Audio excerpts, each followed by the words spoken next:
first major unit of study, IB Theater students have been engaged in an exploration of verbatim, or documentary theater. I should explain what that is, though the monikers themselves probably give you an idea. Verbatim and documentary theater use the real words of real people, gathered primarily through interviews or court transcripts, to investigate events, ideas, and attitudes. As important as the what is the why. Why verbatim? As one of my students wrote after the class conducted and presented their research, it gives us a better understanding of how the events of our world impact the people in it. Its purpose is to give voice to those who feel voiceless, to represent the hardships people have had to face, and to change lives through theater. Each student and I chose one verbatim artist or company and became the class expert on him, her, or it. Then we each taught a 25-minute lesson to the rest of the class, and as a result, we were able to see the overlaps, the delineations of the techniques, and the missions behind these theater productions. Larissa told us that for early 20th century theater artist Erwin Piscator, it is not theater we want, but reality. Reality is still the biggest theater, a core truth for documentary theater artists. Zawadia's director, Nicholas Kent of Tricycle Theater, expanded on that. It is the effect of knowing that these are real people and important contemporary issues we are dealing with, and the staging of them makes them urgent and real, and that's why I do theater. It is still the most extraordinary tool for social change. Iris studied Moises Kaufman and tectonic theater, and while she found that their core mission is to create work that explores theatrical language and forms, they have gravitated towards documentary theater in works like the Laramie Project because of the power of telling the stories of real people to help us form empathy. Samantha Research studs Turkle, an essayist and radio man rather than a theater artist, but he conducted interviews with working people all across the United States for much the same reasons. Turkle wanted to get at the defining moment of humanity and its human connection. And Stephen Schwartz, the composer-lyricist of Wicked and other musicals, used Turkle's interviews in a musical called Working to get to the truth of people. Laura studied one of the most prominent verbatim artists, Anna Devere Smith, who has said a lot on the subject, but in a line that stood out to Laura because its simplicity in conveying Smith's desire to connect with differing people through language, their language. If you say a word often enough, it becomes you. And this is the heart of verbatim, putting us in the stories and shoes of our fellow humans, allowing us to see the world through a lens other than our own, to help us get to the truth, to get to compassion, to empathy, all the things that our founder, Mrs. Fleming, wanted us to get to. All the things that I'm so happy to see Mrs. Eschliman here, who also wants us to get to truth and wisdom and compassion. The form of theater also allows us to add beauty, the rough and often surprisingly poetic beauty of regular people's words, as well as all that theater has to offer visually and orally. These young theater artists you're about to see have put together a sequence of monologues from verbatim plays as they focused on the form and content of this genre of theater. But the performance is just part of the process that has necessitated the practicing of myriad other theatrical skills: collaboration, listening, dramaturgy, acting, memorization, and design. And it's only October. Please enjoy.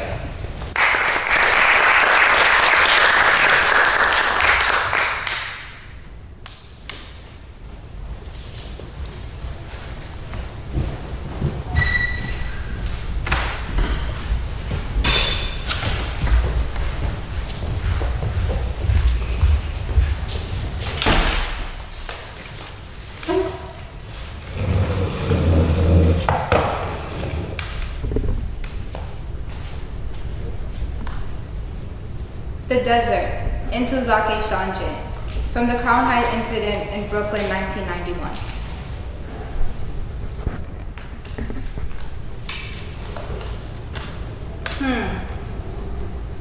Identity. It's a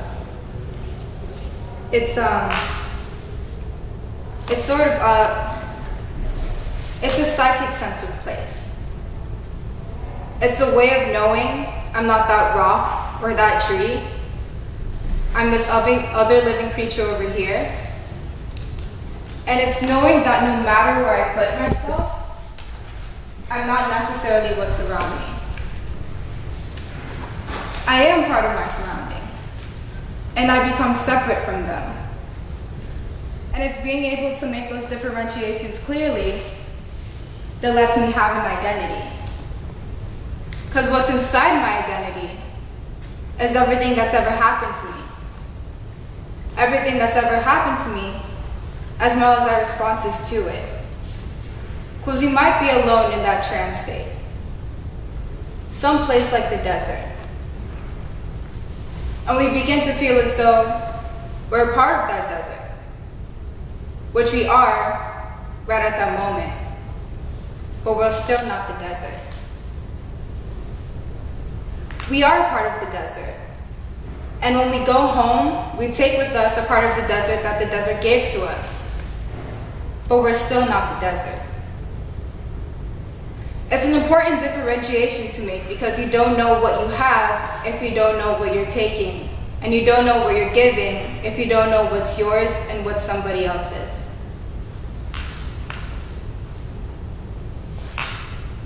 I also respect those that listen to our stories and sorrows and try to help us.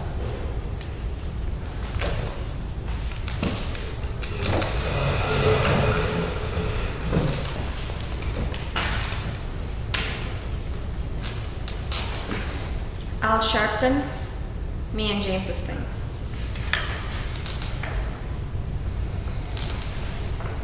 James Brown raised me.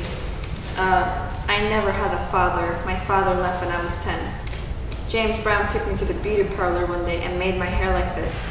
And made me promise to wear it like that till I die. It's a personal thing between me and James Brown. I've always wanted a father. He filled that void. And the strengths he's demonstrated, I don't know anybody who could reach his heights and then go as low as he did and come back. And I think if anybody I met in life deserves that kind of tribute, that he wanted a kid to look like him, to be like his son. I just came home from visiting him for the weekend now. I think James deserved that. And just like he was the father I never had, his kids never even visited him when he went to jail. So I was like the kid he never had.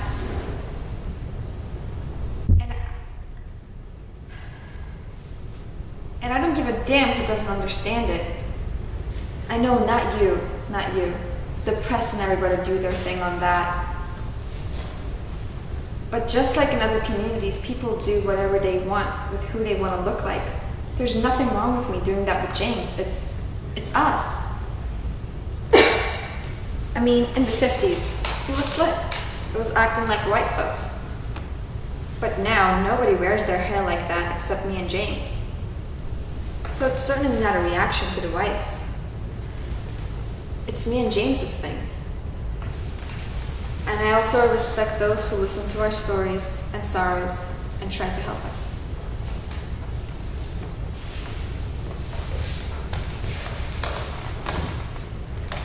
Jenny, victim of the 1989 Newcastle earthquake.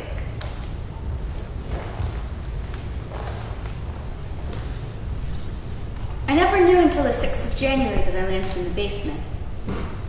The staff took me into the Old Workers Club. I went down into the basement and I stood exactly where I landed. I stood for about 5 minutes. And it was something I had to do.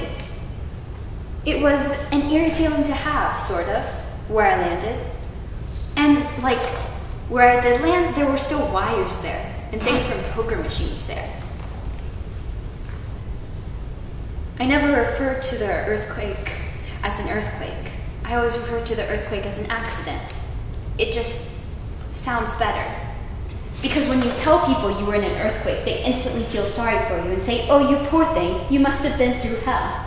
Yes, I did go through hell for a little while, but now I just want to get on with life. But that site does something for me.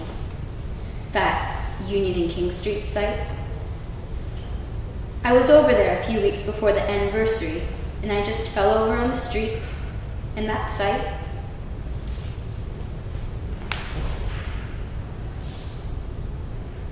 Corner of Union and King Streets. I just fell over. I also respect those who listen to our stories and sorrows and try to help us.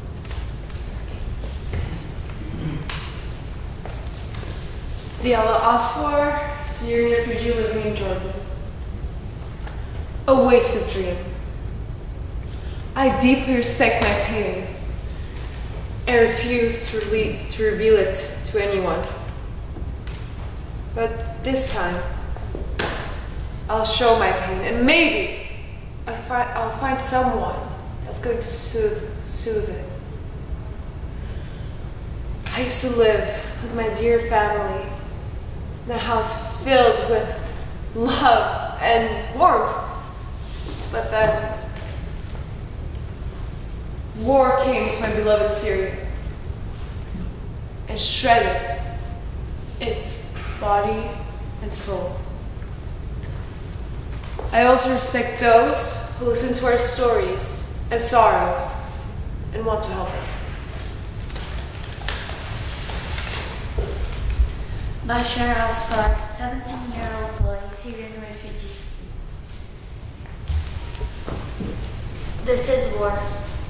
It came to Syria not knowing who's inside the country.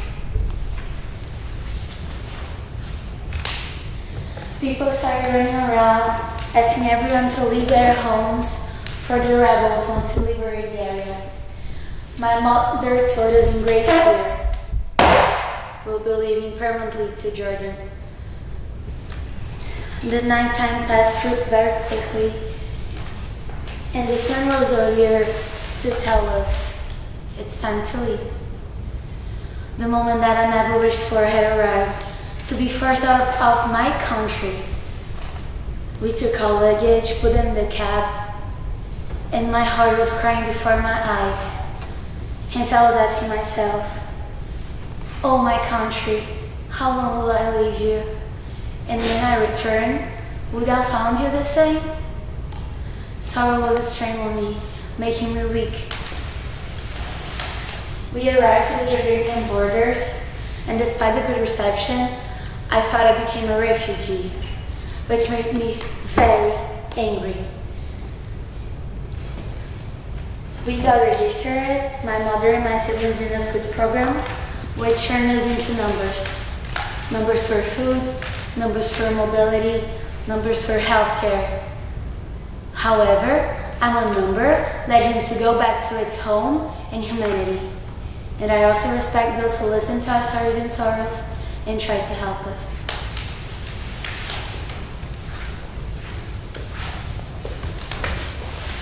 Zubayda Ula, Bangladeshi immigrant, lives in Laramie, Wyoming.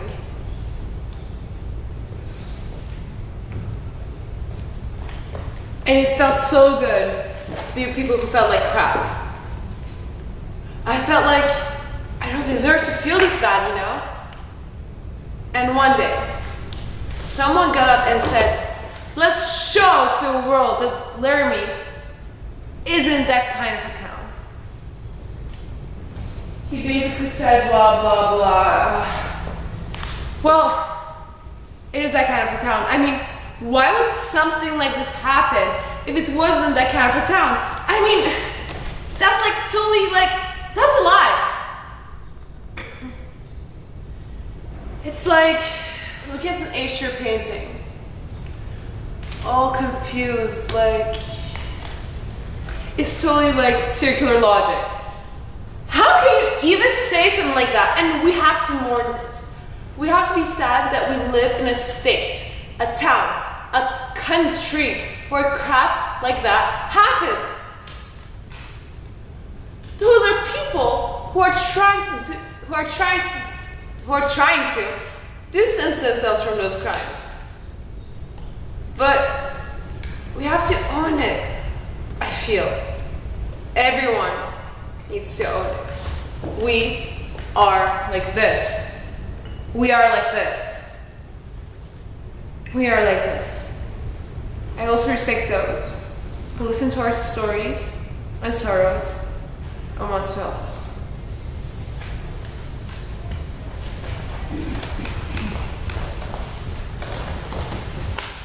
Julie, photographer, bystander of the 1989 Newcastle earthquake. I heard on the radio that you weren't allowed to enter the city. I was annoyed by that, and I can understand the reasons for that, but it's like being cut off from someone who's ill, that you want to see, and you know that your presence might help them in some way, and you're just not allowed to. I went around all the side streets that I could, stupidly thinking, and then I drove as far into town as I could and got stopped before the club. They were saying it wasn't at all safe and I'd have to go back, and they'd be really pleased if I turned around and went the other way. It was like having a wide shot of something. And what you really want is a close-up, you know? And all I could really think of was little bits of buildings in my head visually, like corners of windows. And I just wanted to be closer. I also respect those who listen to our stories and sorrows and try to help us.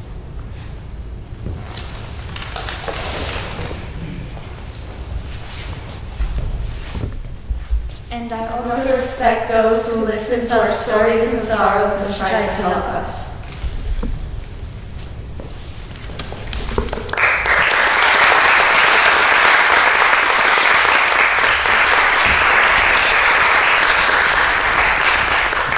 All right, women, don't go too far. Come on back. Anna, could we have our stage wash, please? Thank you. I should mention, in case it wasn't clear, I did not direct this. I did not compile this. I guided it, but it was them. So I want to allow, if any of you have any questions you want to be able to ask, either about the process, the monologues they chose, what they've learned, anything, I want to just give a few minutes to allow you to do that. And I'm going to bring the house up a little bit so we can see you too.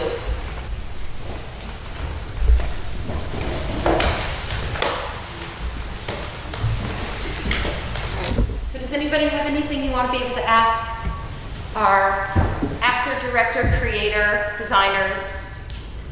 For each one of you, were you trying to imitate a specific person that you've seen a video of, or are you trying to just look at the text and approach it from your own point of view in terms of character, like mannerisms, or are we trying to invent a character, or are we trying to imitate someone who actually existed? Well, for every one of us, it changed. Like for me, I was imitating a Syrian refugee because it was written on our text saying that it was a Syrian refugee and she was living in Jordan. And all of us had different texts that we chose. And yeah, it was We weren't allowed to like look at videos. Yeah, we weren't allowed to look at videos. Because she wanted us to like read the text and then try and embody the character. But we did do research on the characters. Yeah, we did.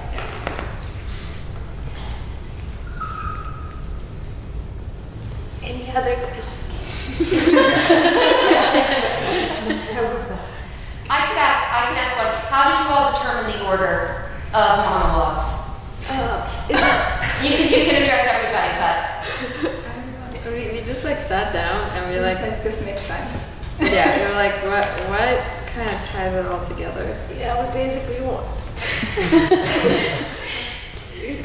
wanted something that flew very well and had nice transitions. Yeah, and the transition line is from her monologue. Exactly.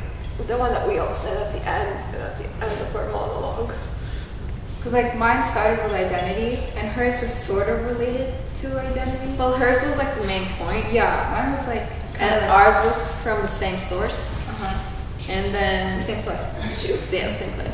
And like the three of us are like tragedies. Like, we're Catastrophes. yeah. Like us two was a Syrian refugee crisis. My other one, the Zubaydah Oğlu one, I don't know if you heard about the murder of Matthew Shepard. He was a guy, a TASIS graduate actually, who was beaten brutally and then tied up in a fence in Wyoming because of certain reasons. they were all kind of connected to identity, I think, is what you were saying too, is who am I based on the event that I have lived through? Maybe. What is it more difficult to be directed by someone or be your own director and maybe you have more creative space, but on the other side you're not having any help from Depends on what we're doing. Yeah. But usually, because like if you're directed by someone, it's like someone professional, we're not. So it's probably like easier in that way. Of like it would be a better, quick. It's because it's like easier to follow what someone's telling you to do rather than like make up what you have to do and put it in an order that would make sense to other people. So, but I had fun like doing it by myself. Yeah, it was for like sure. it was cool. You were excellent. That's for sure. The part was so fantastic, honestly. Very natural, very. We have a question up there too. Well, it's mostly a comment as someone who had to leave her homeland at a very young age, especially you two. I knew it at the very end because you were as a child. It really struck home with me. It was really well done. I guess my question is the movements. Did you add the movements yourselves based on what you read? And you didn't look at anything else but just the script, and you came up with this sort of character on your own, yes? Yes, basically. And also maybe some prior knowledge about certain situations. Like especially with the Syrian refugee crisis. Like it's something that we're going through. And the numbers and the food, that was amazing because that's Thank you. just so true. Thank you. Can you guys then talk about the movements itself, how you blocked your monologues? Yeah, Yeah. Well, we basically looked at our monologues and looked at the beat changes, which are the changes of like our emotional state or our speaking, like the meaning in the monologue, basically. And everything that changed, we added a blocking, like we either stood up or did something. And it also helped us memorize.